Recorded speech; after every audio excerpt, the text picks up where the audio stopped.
अल्लाह ताला ने बंदा मोमिन की ज़िंदगी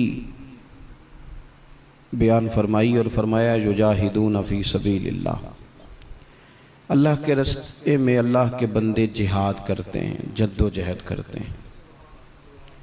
वला यखाफून लौमत लाइम, और अगर कोई उनकी मलामत करे, कोई उन्हें बुरा कहे तो वो इसकी परवाह कोई नहीं करते। ज़ालिक फ़ज़लुल्लाह, ये उन पर अल्लाह का फ़ज़ल है। यूतीहि मन यशा, और रब जिसे चाहता है अपना फ़ज़ल अता कर देता है। मुसलमान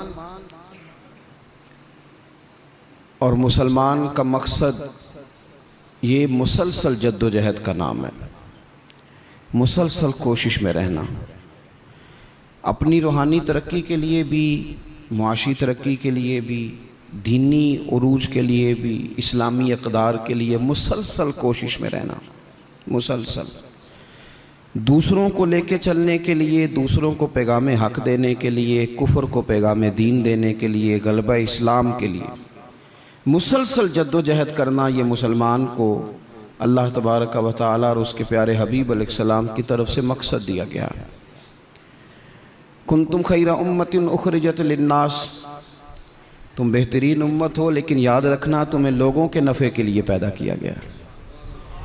तामुरून बिल मारूफ व तनहौना अनिल मुनकर, तुमने लोगों को मारूफ का हुक्म देना है और मुनकरात से मना करना है। मकसूद अगर ज़िंदगी में कुछ हो फिर ज़िंदगी सही गुज़रती है। बेमकसद जब ये लोग ज़िंदगी गुजारते हैं तो आहिस्ता आहिस्ता परेशान रहने लग जाते हैं। मकासद क्या थे? मकसद ये था कि मैंने ना 2-4 करोड़ रुपया ज़िंदगी में जमा करना है, तो हो गया जमा, अब क्या करे? अब परेशान रहने लग गया। अब कहता है पता नहीं सारा कुछ है, मेरा दिल ही नहीं लगता। मकसद इसका ये था कि मैंने ना बहुत अच्छी बिल्डिंग बनानी है, बेहतरीन मकान बनाना है, तो बन गया मकान। अब भाई ये छोटे मकासद थे। मैंने मुल्क से बाहर जाना है, जाके सेट होना है, तो हो गया सेट। अब मकासद जब तक बड़ा नहीं होता, मुसलमान मकसद हयात को जब तक पहुंचता नहीं और जब तक वो सही डायरेक्शन पर चढ़ता नहीं, उतनी देर वो परेशान है। वो टामक टोनियाँ ज़रूर मारता है, वो वाली बीमारियां ढूंढ के ले आता है जो दरअसल उसकी बीमारियां हैं ही नहीं। वो ढूंढता चूँकि उन चीज़ों को है, फिर इलाज भी उन्हीं का करता रहता है। याद रखें, ज़िंदगी बामकसद बनाएं। मकसद क्या हो? निरी रोटी कमाना मकसद ना हो, रोटी कमाएं भी और लोगों को खिलाएं भी।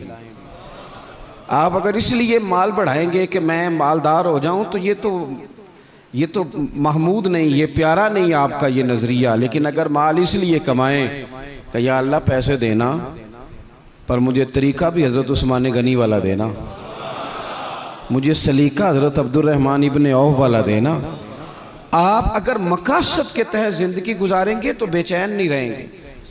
अगर आपका कोई मकसद है, आप अगर सहाबाए किराम अलैहिम रिदवान की मुक़द्दस ज़िंदगियों को देखें तो कोई मकसद था, कुछ पीछे छा जिसके लिए वो जद्दोजहद कर रहे थे। हज़रत मौला अली शेर खुदा करमल्लाहु ताला वजहुल करीम, एक बात करता हूँ, एक मिसाल देता हूँ। हज़रत अली शेर खुदा का शुमार बज़ाहिर अभी बच्चों में होता था जब कलमा पड़ा, और जब सारी बरादरी इकट्ठी थी और हुजूर ने फरमाया मैं अल्लाह का रसूल हूँ, कौन कौन मेरे साथ दीन की मदद करेगा, कौन मुश्किल वक्त में हिफाजत करेगा, तो सब चुप रहे। हज़रत अली उठ के खड़े हो गए, कहा या रसूल अल्लाह, मैं मुहाफिज भी बनूंगा और दीन का मददगार भी बनूंगा। अब एक मकसद बना लिया है कि मैंने तलवार लेनी है, मैंने दीन की हिफाजत करनी है, मैंने ये काम करना। एक मकसद तो है ना यार, एक प्रोग्राम बना लिया है। अब हज़रत मौला अली शेर खुदा हर मैदान में पहली सफ़ में नज़र आए। एक मौका ऐसा आया जहाँ मेरे हबीब अलैहिस्सलाम ने फरमाया कि अली, तुम मदीने में मेरे पीछे रहो, बच्चे हैं, औरतें हैं, निगहबानी है, और मैं इसलिए इसी तरह तुम्हें छोड़ के जा रहा हूँ जिस तरह हज़रत मूसा अलैहिस्सलाम जनाब हारून को छोड़ के गए थे, मगर ये कि मेरे बाद नबी कोई नहीं। एक मौके पर सिर्फ छोड़ के गए, जिहाद पे साथ नहीं लेके गए, तो हज़रत अली रोने लगे। अल्लाह करे आपको समझ आए मेरी बात की। बच्चा हमारा भी रोता है, पर वो कहता मैंने सैर के लिए जाना है। मकसूद कुछ और बना लिया है ना, पैसे हमारे बच्चे भी मांगते हैं, पर वो कहते हैं कि टूर जा रहा है, मैंने साथ जाना है। हमें भी रोना आता है कई दफ़ा, लेकिन वो जो पार्टी हमने काबू करनी थी वो कोई और करके ले गया। ये तो ग्राहक मेरा था, ये दाएं बाएं कैसे निकल गया। रोना तक आ जाता है, उनका भी रोना था। अर्ज की या रसूलल्लाह सल्लल्लाहु अलैहि वसल्लम, आप मुझे बच्चों और औरतों पर छोड़कर जा रहे हैं? तो हुजूर सल्लल्लाहु ताला अलैहि वसल्लम ने फरमाया, अली उसी तरह छोड़ के जा रहा हूँ जिस तरह हज़रत हारून को जनाब मूसा कलीम छोड़ के गए थे। भाई एक मकसूद था कि मैंने मैदान में रहना है, एक इरादा किया था, एक प्रोग्राम बनाया था, फिर सारी ज़िंदगी वो मैदान में रहे। उनको जब खंजर लगा ना कूफे की जामे मस्जिद के करीब, तो बंदे को तकलीफ़ होती है तो वो हाय करता है, बेटे को आवाज़ देता है, नसीहतें लिखवाता है। लेकिन मौला अली को खंजर लगा तो क्या कहते हैं? कहते हैं फुज़्तु बिरब्बिल काबा। लो भाई लोगो, रब्बे काबा की कसम, आज मैं कामयाब हो गया हूँ। एक मकसूद बनाया था ना, आज मैं उस मकसूद तक पहुँच गया हूँ। यार कोई मकसद तो हो। लो सुनो बात, बुखारी में मौजूद है। एक खातून थी जो मस्जिद नबवी शरीफ में झाड़ू देती थी। मुश्किल काम है? चलें आप बताएं मुझे, मस्जिद के अंदर झाड़ू देना आसान है कि मस्जिद का सदर बनना आसान है? नहीं, सदर बनना ही सौखा दे, इसलिए कि सदर बन के करना कुछ नहीं ना, आर्डर ही जारी करना है। इल्ला माशाअल्लाह, अच्छे लोगों की बात नहीं करता। इसलिए अच्छा, ज़्यादा अजर वाला काम तो ये ना कि अल्लाह का घर साफ किया जाए। मैंने तो उलमा से कई जगह कहा है कि इस ओहदे का ना आप कोई नाम बदल दें, इस सीट का निगरान कर दें, सरपरस्त कर दें। क्योंकि जब सदर आप कह देते हैं ना, तो सदर पाकिस्तान का सबसे बड़ा आइनी ओहदा है, और सदर अगर बाइख्तियार हो तो पहला काम असेंबलियाँ तोड़ने का करता है, तो फिर मुश्किल हो जाएगी।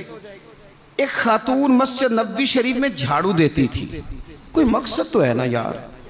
यानी जुमे वाले दिन मैंने झाड़ू देना है, कोई मकसद तो है। मैंने यार अल्लाह के घर, अल्लाह का घर समझ के, कमेटी की मस्जिद समझ के नहीं, महल्ले की मस्जिद समझ के नहीं, रब का घर समझ के मैंने यार वो वाशरूम साफ करने हैं जिनके अंदर लोग गुजरते हैं, और नमाज के लिए अपने आप को तैयार करके लोग वुजू से फारिग होकर के आते हैं। एक मकसूद है, एक इरादा कर लिया है, कोई प्रोग्राम तो हो। ऐसे मुहम्मल फजूल वक्त गुजरता जाए। यानी हमारे यहाँ ना कुछ लोग कहते हैं मैं बोर बड़ा होता हूँ। आपने नाराज़ नहीं होना, मैं सैकड़ों और हज़ारों लोगों को जानता हूँ जो उनसे पूछना क्या कर रहे हैं तो कहते हैं टाइम पास कर रहा हूँ। तो मैं कहता हूँ आपने टाइम को बिल्कुल फजूल समझ लिया है। क्या समझते हैं आप? ज़िंदगी के लम्हात इतने फारिग हैं। और नबी पाक सल्लल्लाहु अलैहि वसल्लम ने फरमाया, दो नेमतें ऐसी हैं जिनके बारे में बहुत सारे लोग धोखे में। दो नेमतें, नेमतें का हुजूर ने, नेमतान, दो नेमतें ऐसी हैं जिसके बारे में लोग धोखे में पड़ गए। उन्हें समझ ही नहीं आई कि हमारे पास नेमत, या रसूलल्लाह कौन सी? हुजूर ने फरमाया, एक सेहत और एक फुर्सत। एक सेहत और एक फुर्सत। अल्लाह ने फारिग वक्त दिया था कि बहुत सारे कुरान पाक पढ़ सकता था, दरूद पाक पढ़ सकता था, कोई काम कर सकता था, लेकिन बस उस चौक में गुजर गया, उस गली में वक्त गुजर गया, फलाने की बातें करते वक्त गुजर गया, मेलों ठेलों में गुजर गया, शुगल मेलों में गुजर गया, कोई ठंडे इलाके की सैर में गुजर गया, जो बचा था वो मोबाइल पे गुजर गया। बीत गए औकात हमारे। कोई मकसूद है मेरे अजीज? मस्जिद में झाड़ू देती है खातून, बीमार हो गई, लेकिन बामकसद ज़िंदगी गुजार रही थी ना। उसने किसी न किसी तरीके से अपने आप को मदीने वाले महबूब के दीन से जोड़ लिया था। झाड़ू देती थी मस्जिद में, बीमार हो गई। कुर्बान जाएं रसूल कायनात, यानी अल्लाह की रहमत कामिला, हुजूर खुद चल के तीमारदारी करने तशरीफ ले गए और फरमाया, अगर ये इंतकाल कर जाए तो मुझे खबर ज़रूर करना। सहाबा फरमाते हैं, रात का वक्त था, ठंड का मौसम था, और हुक्म भी ये था कि जब कोई इंतकाल कर जाए तो जल्दी तदफीन कर दो। हमने हुजूर को तकलीफ़ देना मुनासिब न समझा, गुस्ल कफन का बंदोबस्त हुआ, जनाजा पड़ा, दफन कर दिया। इसने कुछ किया है, इसने ना दीन के साथ कुछ ताल्लुक़ बनाया है। अल्लाह हमारा भी नाम झाड़ू देने वालों में लिख दे। कोई ताल्लुक़ तो इसने बनाया है ना, कहीं किसी कोने में जाके इसने रिश्ता दीन से जोड़ा है। हुजूर सैयद आलम अलैहिस्सलाम सुबह तशरीफ लाए तो सारा कुछ जानने वाले महबूब पूछने लगे, तुमने मुझे बताया क्यों नहीं? ये भी एजाज के लिए है, वरना अल्लमा का मालम तकुन तालम। हुजूर सैयद आलम अलैहिस्सलाम ने फरमाया क्यों नहीं बताया? कुर्बान जाएं, मर जाने को जी चाहता है इस अदा पर, सारी कायनात जाए हुजूर के रोज़ा नूर पर। और नबी पाक ने पूछा बताया क्यों नहीं? या रसूलल्लाह रात थी, तकलीफ देना मुनासिब नहीं समझा। ओ बूढ़ी अम्मा तेरे नसीबों पे हमारे माँ बाप कुर्बान हो। हुजूर फरमाने लगे मुझे बताओ उसकी कब्र कहाँ है? मैं यानी हुजूर किसी की कब्र पे आ जाए, अल्लाह की सारी रहमतें आ गई। करीम महबूब अलैहिस्सलाम कब्र पे गए। वैसे तो दूसरा जनाजा जायज़ नहीं, एक ही शर्त में जायज़ है कि अगर वारिस ने नहीं पढ़ा तो दूसरा जनाजा पढ़ा जा सकता है, लेकिन हुजूर तो खुद वारिस है ना सारी उम्मत के, और हुजूर इख्तियार रखते हैं, शारे हैं। हुजूर कब्र पे गए, यही बड़ी बात थी कि हुजूर उसकी कब्र पे चले गए। लेकिन कब्र पे खड़े होके हुजूर ने फरमाया दोबारा सफ़े बनाओ भाई, मैं दोबारा जनाजा पढ़ाऊंगा। क्योंकि कोई मकसद तो था ना, ये मस्जिद में झाड़ू देती थी। आखिरी वेले मेरी आँखियाँ राह तकना है तेरा, तेरा ते कुछ भी नहीं जाना सजना, पा जावें जे फेरा ते सौखा निकले सावे जहूरी, जे वेख लवा मुख तेरा। हुजूर तशरीफ ले आए, खुद तशरीफ ले आए और कब्र मुबारक पर खड़े होके दोबारा जनाजा पढ़ाए। नौजवानों बड़ा वक्त ज़ाया हो गया, बड़ा। हमने ज़िंदगी में जो सबसे ज़्यादा चीज़ ज़ाया की है वो वक्त है। याद रखना, मुझे न बताना, किसी दोस्त को न बताना, लेकिन अपने आप से ज़रूर सवाल करना कि ज़िंदगी में हमें जितनी नाकामियाँ मिली हैं ना, उसकी असल वजह यह है कि हमने वक्त ज़ाया किया है, और बड़ा ज़ाया किया। हम एक तो मकसद नहीं बना सके, दूसरा अपने वक्त को सही मैनेज नहीं कर सके। हम बड़ा कुछ कर सकते थे, अल्लाह तबारक व तआला ने सलाहियत दी थी, बहुत सारे काम हम अपने ज़िम्मे लेते तो कर जाते, लेकिन वक्त ज़ाया किया। इमाम बहकी ने हदीस लिखी है, मेरे रसूल पाक सल्लल्लाहु ताला अलैहि वसल्लम ने इरशाद फरमाया, जब सुबह दिन चढ़ता है ना तो दिन ऐलान करता है, वो दिन ऐलान करता है, कहता है मैं आज आया हूँ, आज के बाद नहीं आऊँगा, आज के बाद नहीं आऊँगा। कुछ करना है तो कर लो। आज जो दिन आया है ना, आज ये क़यामत तक दोबारा वापिस नहीं आएगा। कुछ कर लो। जिसने आज तिलावत नहीं की उसका ये दिन बगैर तिलावत के गुजर गया। मेरे अजीज, जिसने आज दरूद पाक नहीं ना पढ़ा, हुजूर को याद नहीं किया, उसका ये दिन गुजर गया बगैर दरूद पाक। जिसने आज सजदों की कसरत नहीं की, ये दिन बीत गया। दिन कहता है दोबारा नहीं आऊँगा। हज़रत उमर बिन अब्दुल अजीज़ रहमतुल्लाह अलैह से किसी ने कहा हुजूर ये काम रहने दें, कल कर लेंगे। तो आप फरमाने लगे अगर ये काम कल करूँगा तो जो काम कल करने हैं वो कब करूँगा? ये कल पे डाल दूंगा तो जो काम कल करने वो फिर कब करूँगा? वो कल वाला दिन भी फिर इसी तरह गुजर जाएगा। 39 साल उम्र पाई हज़रत उमर बिन अब्दुल अजीज़ ने। कितनी? हल्का सा बोलिएगा।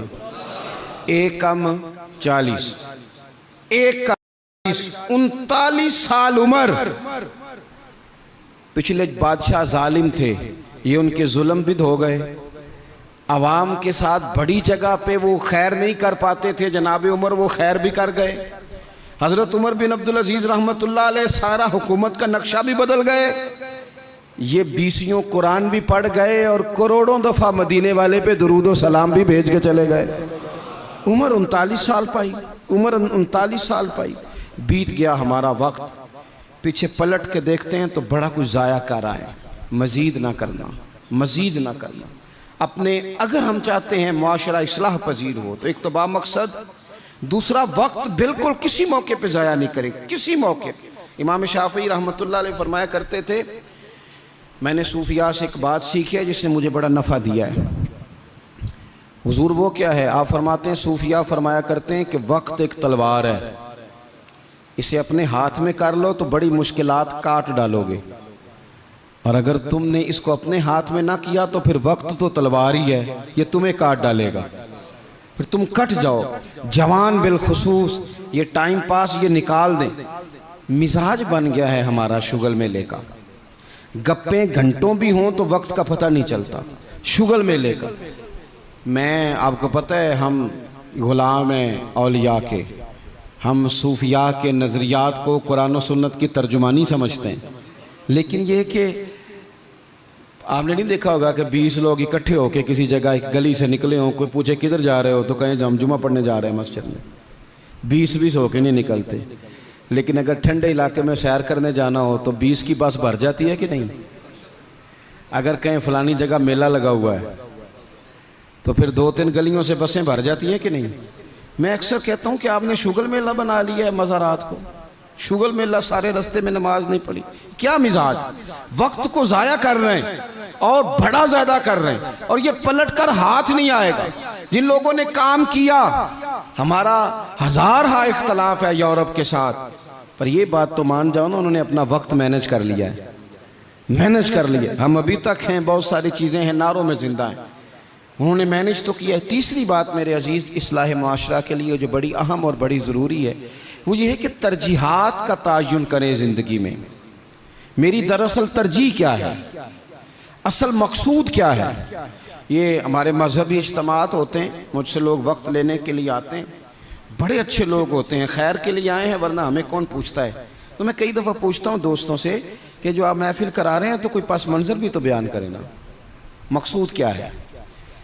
चलें इतना ही कह दें कि सवाब की नीयत से करा रहे हैं, अल्लाह में अजर देगा, लेकिन ये कि मकसूद ही नहीं पता। जवानों की बड़ी बड़ी जमातें बनी हुई हैं, मकसूद का ही नहीं पता दरअसल जाना किस तरफ।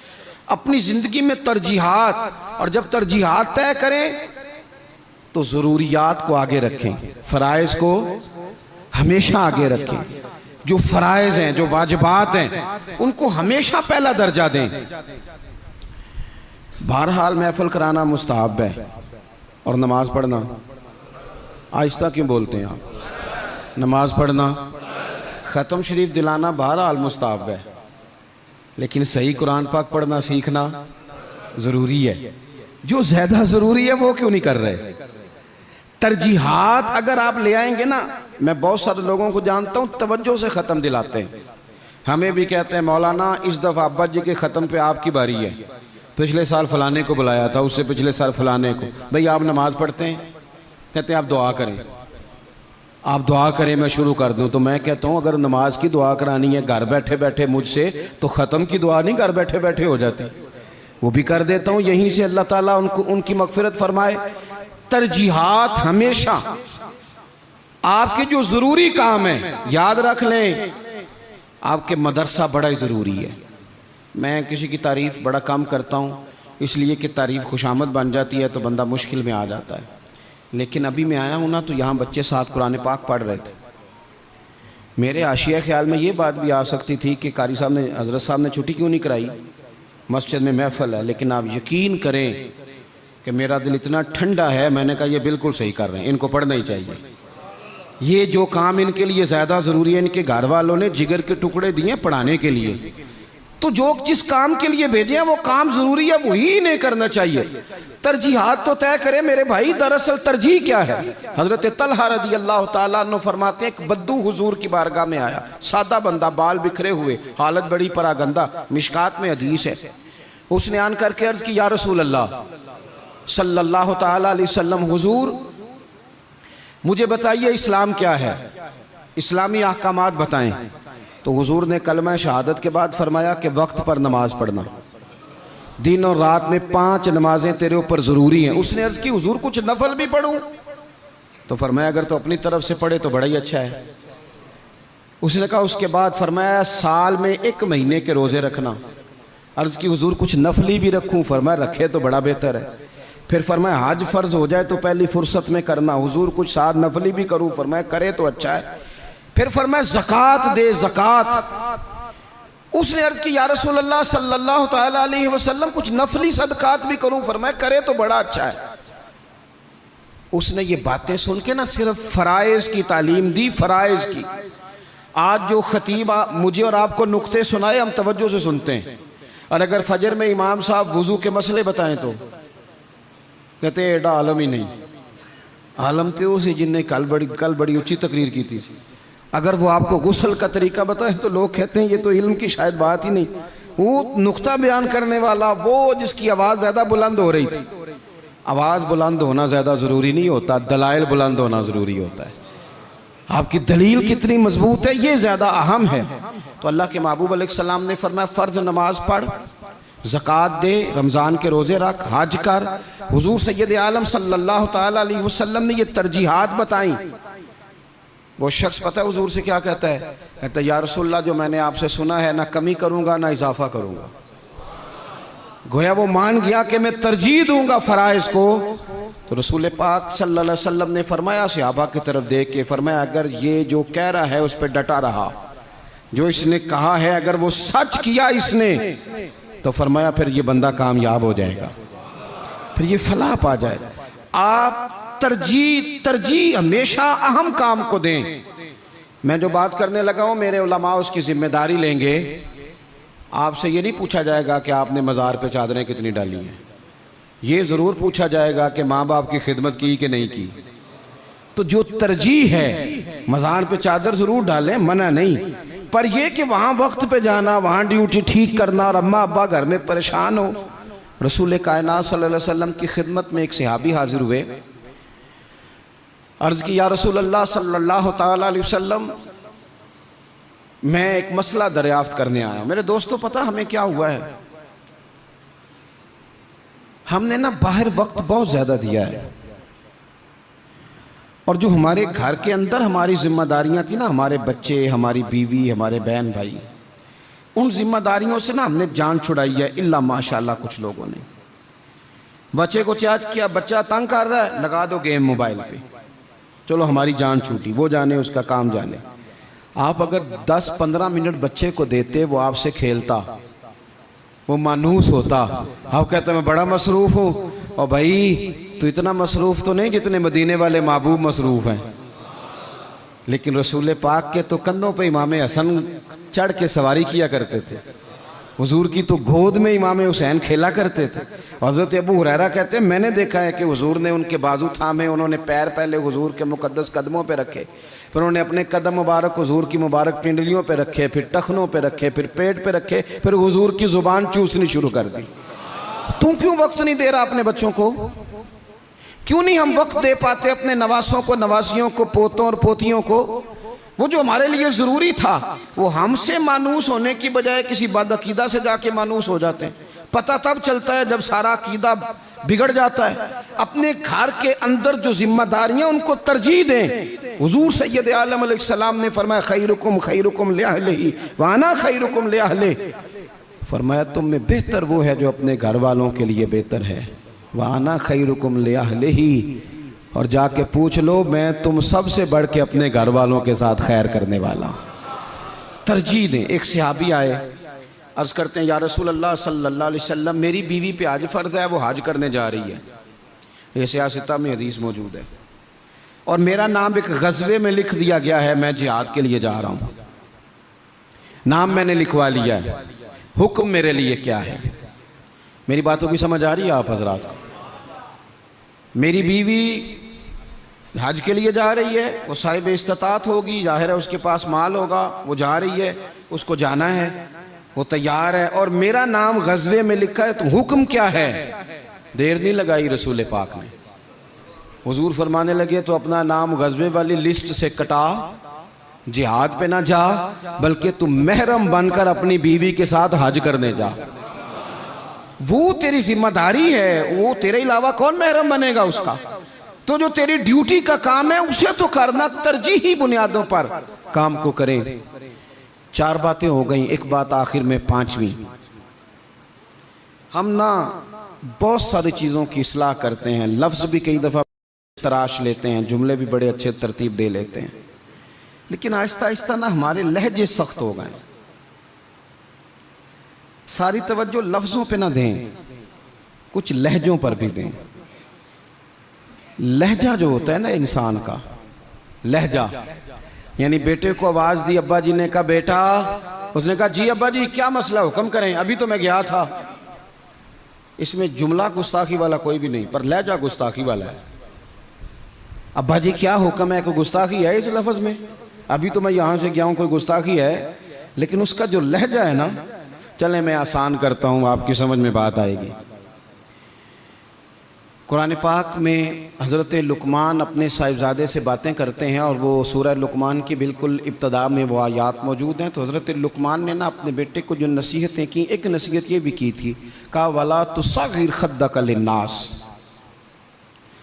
बेटा लोगों से रुखसार टेढ़ा करके बात ना करना, मुंह टेढ़ा करके तुरशरुई के साथ बात ना करना। तुरशरुई, वो बूढ़ा ससुर बूढ़ी सास बहू से कहती है पुत्र रोटी लाना, तो रोटी लाई है तो उसने जोर से बर्तन पटका है ज़मीन पे, पानी डाला है तो जोर से रखा है, दरवाज़ा तलखी से बंद किया। बूढ़े थे बेचारे, बीमार थे, परेशान हो गए। शाम को बेटा आया तो रो पड़े, कहा पुत्र तेरी बीवी बड़ा परेशान करती है। तो उसने कहा अपनी बीवी से इधर आना, तो बीवी जवाब में पता क्या कहती है, तवज्जो है मेरी बात पर, वो कहती है अब्बा जी ने पूछो मैं आख्या की है, आख्या वाकई कुछ नहीं सुन। अगर वो लफ्ज़ बताना चाहे तो लफ्ज़ वाकई कोई उसने कहा ही नहीं, तो बताए कहाँ से, उसने वाकई कुछ नहीं कहा। अब्बा जी से पूछे मैंने, कहा क्या, अम्मा जी से पूछे मैंने, तो क्या बताए अब्बा जी, गिलास बोलेगा कि इसने तलखी से मुझे फेंका था, कि दरवाज़ा बोलेगा। अब वो जो तलखी है ना, वो रवैये की है। हमारा ना सिर्फ मसला, मैंने कुरान मजीद पढ़ा है कि जनाब लुकमान ने अपने बेटे से कहा पुत्र रुखसार टेढ़ा करके लोगों से बात, थोड़ा सा रवैया तो ठीक हो ना। हमारे रवैये ना, किसी जगह थोड़ी देर के लिए ट्रैफिक बंद हो तो लोगों का रवैया देखना, थोड़ी देर के लिए किसी जगह अगर ठहरना पड़ जाए तो मिजाज देखें लोगों का। हमारा आप किसी से ना किसी के बारे में सवाल करें, पूछें सियासतदान कैसे होते हैं, फिर हमारा रवैया देखें। आप पूछें पुलिस वाले किस तरह के होते हैं, फिर देखें रवैया। आप पूछें तेरा क्या ख्याल है अपने ससुराल वालों के बारे में, फिर रवैया देखें। चलें आप अच्छे लोग हैं और मस्जिद में भी बैठे हैं और बावजूद भी हैं, गलत बात तो करनी नहीं। अगर पूछा जाए कि मौलवियों के बारे में क्या ख्याल है, अगरचे सुनने भी आए हैं, अगरचे ये कि उनके पीछे नमाज भी पढ़ते हैं, लेकिन रवैयों में वो रंग नहीं है। आवाज़ देते हैं तो इस अंदाज में बाज़ लोग अपने डेरों पर बैठ के चौधरी तबसरा करते हैं, तो वो तबसरे का लहजा ठीक, मेरे लहजे में गुरूर आया था, तेरा हक था तू शिकायत करता। और मेरे भाई लहजे पर भी थोड़ी तवज्जो दे, अंदाज। कुछ लोग कहते हैं जी मैं कड़वा इसलिए हूँ कि सच्चा हूँ, सच्चे बंदे कड़वे होते हैं। मैंने कहा ये मिसाल ही गलत है सिरे से। कायनात में सबसे ज़्यादा सच मदीने वाले महबूब ने बोला है, सबसे ज़्यादा सच हुजूर ने बोला है, पर वो सच इतना मीठा था कि लोगों ने दौड़ दौड़ के उसे हासिल किया है। सच ही तो मीठा होता है, किसने कह दिया सच कड़वा होता है? ये हम कड़वा बना देते हैं। तुरशुरुई थोड़ा सा ना लहजे पर भी देखे ना, एक बेटा है, लहजे की बात है ना, वालदा ने, वो बेचारी अम्मा को टेलीफोन आ गया बेटी का कि अम्मा जी 20,000 रुपया चाहिए, मैं मजबूर हूँ, मैं तकलीफ़ ना देती। तब वो वालिद वालदा बैठे हैं, मशवरा कर रहे हैं, बेटा पहले ही ज़्यादा तनख्वाह कोई नहीं, खर्चे पहले ही ज़्यादा, कैसे कहेंगे। बड़ी उन्होंने ना मशवरा करके, बेटा आया तो बड़े प्यार से प्रेम से बात की, का पुत्र दिल तो नहीं करता, हमें तेरे हालात का पता है, पर तेरी बहन बेचारी को ना 20,000 की ज़रूरत। अब एक लहजा ये है, उसने कहा अब्बा जी कमाल बात है, आपको पहले भी पता ही है, आप मुझे रोज़ तकलीफ़ देते हैं, पहले इतने खर्चे, अभी ईद पे दिया तो था 3,000 उसके घर में, फिर उसने फ़ोन कर दिए, उसे भी सोचना चाहिए। उठ के चला गया। माँ बाप बेचारे सारी रात रोते हैं, हमने क्यों बात की, न करते, क्या इसने रवैया इख्तियार किया। एक रवैया ये है, एक रवैया ये है कि अब्बा जी और अम्मा जी ने बड़े चुन के जुमले का, बेटा हमें तेरे वसाइल का भी पता है, मसाइल का भी पता है, दिल नहीं करता, पर तेरी बहन किससे बात करे, गरीब है, उसने कह दिया है, मजबूरी है, उसे को 10-20 हज़ार चाहिए। तो बेटा उठ के करीब आ गया, उसने अम्मा का हाथ पकड़ के सीने पे रखा, बाप का हाथ चूमा। उसने कहा अब्बा जी आप झिझक झिझक के बात क्यों करते हैं, 20,000 की क्या बात हुई, मेरी जान भी हाज़िर है, गरीबी और बात है, मजबूरी और बात है, पर आप हुक्म किया करें, मैं गुलाम हूँ आपका, आप झिझक के मेरे साथ भी झिझकेंगे, आप खुल के बात करें, आपको फ़ोन कर देना चाहिए, मैं उधार पकड़ूँ कुछ करूँ, आप जो करेंगे। रोएगा उसका अब्बा भी सारी रात ही, रोएगी इसकी अम्मा भी सारी रात ही, पर दुआएं मांगती रोएगी। अब्बा दुआएं मांगता रोएगा कि या अल्लाह इस तरह की औलाद सबको अता फरमा। रोएगा। रवैये, लहजे, अंदाज, गुफ्तगू, इसमें तब्दीली की ज़रूरत है, इसमें तब्दीली की ज़रूरत है। हज़रत जाबिर इब्न अब्दुल्लाह रदी अल्लाह ताला अन्हु रवायत करते हैं, एक सहाबी फरमाते हैं हुज़ूर पहले दिन मदीने तशरीफ़ लाए हिजरत करके, मैं ज़ियारत के लिए गया तो मैंने मुस्कुराते ही देखा। बड़े बड़े वक्त आए ना, इनमें बदर भी आया, ओहद भी आया, ओहद में शहादतें भी हुई, इन मौके में बड़ा कुछ आया, लेकिन मैंने हुजूर को 10 साल ज़ियारत करता रहा, जब भी मिला हूँ मुस्कुराते मिला हूँ। और मैं हुजूर के विसाले ज़ाहिरी से कुछ दिन पहले भी ज़ियारत करने गया तो मदीने वाले को मुस्कुराते ही देखा है। तलखी बड़ी है रवैये में, तलखी बड़ी है मिजाजों में। तो फिर अपनी बात सारी दोहराता हूँ। सबसे पहले तो ज़िंदगी बामकसद करें, बेमकसद ना बनाएं, वरना आप बिला वजह के परेशान रहेंगे। दूसरी बात ये कि उस बामकसद ज़िंदगी में फिर वक्त एक लम्हा भी ज़ाया ना करें। अपने सारे मामलात को तरतीब दें, उठना कितने बजे है, खाना कितने बजे। और बड़ी ज़िम्मेदारी से कह रहा हूँ, 2 दिन आपको फजर के दिन मुश्किल से उठना है, किसी के उठाए उठेंगे 2 या 3 दिन, या अलार्म आपको उठाएगा, तीसरे दिन इंशाअल्लाह ताला आपका दिमाग खुद ब खुद जाग जाएगा। अल्लाह ने मिजाज इस तरह का बनाया है इंसान का, तो वक्त नहीं ज़ाया करना। तीसरी बात यह कि तरजीहात का तयन करना है, तरजीहात का। जो फ़राइज़ हैं वो बहरहाल पहले हैं, जो वाजिबात हैं वो बहरहाल पहले हैं, जो हुकूकुल इबाद हैं वो बहरहाल। हज़रत अब्दुल्लाह इब्न अब्बास रज़ी अल्लाह ताला अन्हु मस्जिद में इतिकाफ़ बैठे हुए थे, तो एक बंदा आके मस्जिद में बड़ा परेशान होकर बैठ गया। तो फरमाया, ओ भाई क्या हुआ?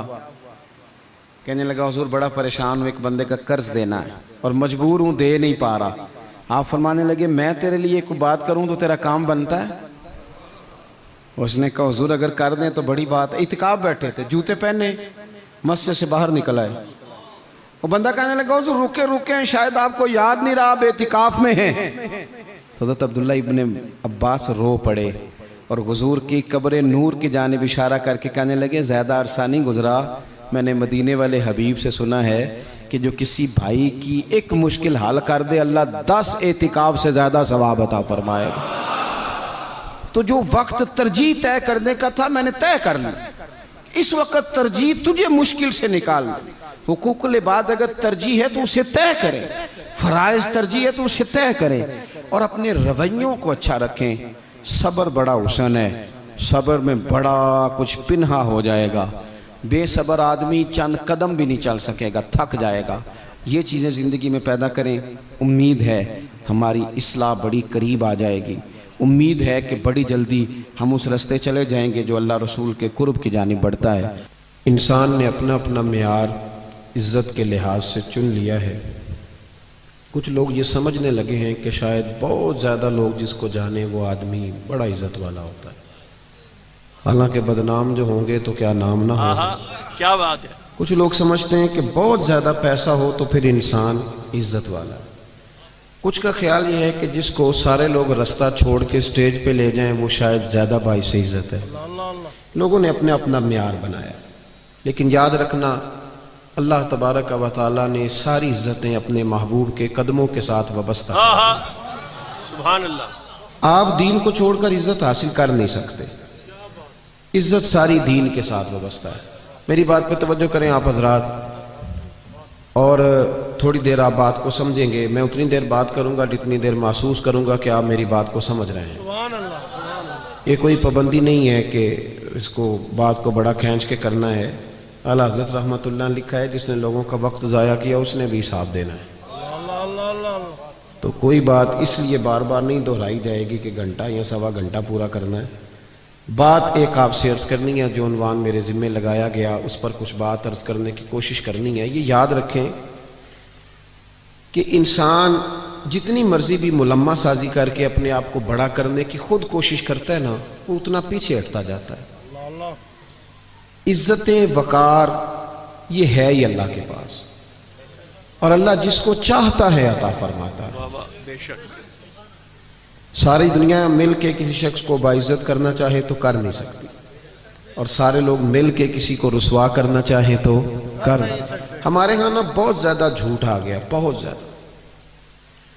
नफ्स ने जब तक गलबा किया ना लोगों पे, तो अजीबो गरीब सी कशमकश है, नहीं समझ नहीं आती। पहले ये हाल होता था कि लोग सच्चाई में अपना हुस्न समझते थे। अब हम जब बच्ची का रिश्ता दिखाते हैं तो किराए के मकान में चले जाते हैं, झूठ बोलते हैं कि ये भी है वो भी है। तो जब अब रिश्ते की बुनियाद झूठ पे रखेंगे तो उसमें फिर मोहब्बत कैसे पैदा हो? सिर्फ मसला ये नहीं है कि लड़के वाले लालची हैं, मसला ये है कि लड़की वाले लालच दे रहे हैं। तो झूठ के सहारे लोग इज्जत हासिल करने की कोशिश करते हैं। अभी मैं महफिल में आया था तो हमारे नकीब ने आपको ये दावत दी भाई ने कि आप उठ के इस्तकबाल करें। मेरी ये राय होती है, मेरी ये राय है कि उठ जाना ही तो खाली अदब का नाम नहीं ना जी। क्या बात है? जो दिल से अदब करता है वो ना भी उठे तो फिर भी अदब वाला ही है। मतलब आप देखें ना, आप रोड पे अगर वजीर चढ़ जाए तो फिर भी गरीब को रास्ता नहीं मिलता, तो अगर कोई पीर चढ़ जाए तो फिर भी रास्ता कोई नहीं मिलता। 50-50 गाड़ियां आगे लगी हुई हैं, बड़ी मुश्किल हालत है, पीछे हट जाओ, बंदूकों वाले फलाने फलाने। ये म्यार नहीं।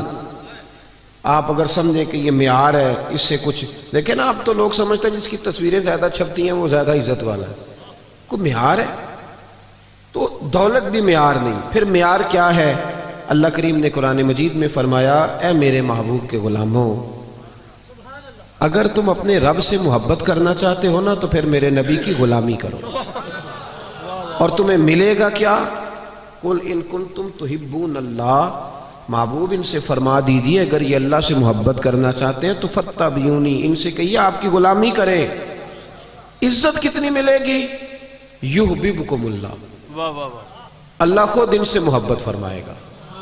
अल्लाह करे आपको समझ आए मेरी बात की। लफ्जों पे गौर फरमाया करें। कुरान मजीद की आयत है युहब्बिबकुमुल्लाह, अल्लाह खुद इनसे मोहब्बत करेगा।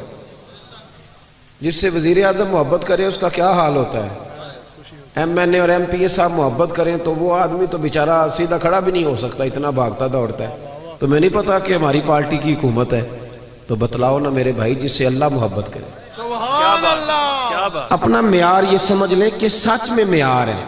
वो हमारे यहाँ ना लोग ये समझने लगे हैं कि अच्छे इखलाक वाला वो होता है जो मीठा बोलता है।